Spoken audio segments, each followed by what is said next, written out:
જરા મમ્મી લોકોના લોજિક તો છે ને નાસાવાળા પણ સોલ્વ નહીં કરી શકતા. એક દિવસ સવારે મેં વહેલો ઉઠી ગયો 5 વાગે અને એમાં મમ્મી કે સુઈ જાય તો સૂરજ પણ નહીં ઉગ્યો તો મેં ડયો ઊંઘી ગયો અને પછી મેં જોયું આંખ ખોલી તે ઘડા કે 10 વાગ્યા.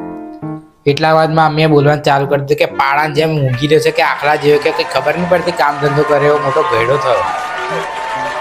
મેં કીધું મમ્મી તું એ જ મને કીધું તો મમ્મી કે હું તો એવું કહ્યું કે તું કૂવામાં પડી જવાનું કે.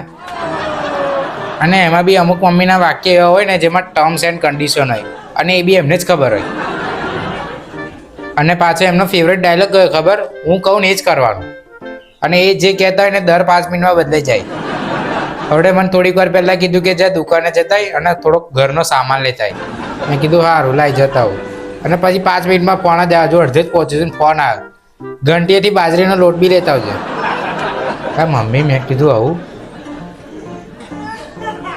અને મમ્મી લોકો જોડે આર્ગ્યુમેન્ટમાં જીતવું એટલે ગૂગલને ખોટો સાબિત કરવા જેટલું અઘરું છે ભાઈ. એટલે મેં હવે નક્કી જ કરી લીધું કે મમ્મી કહે કે હુઈ જાય એટલે 10 વાર કન્ફર્મ કરું મમ્મી હુઈ જવું, પાક્કું હુઈ જવું.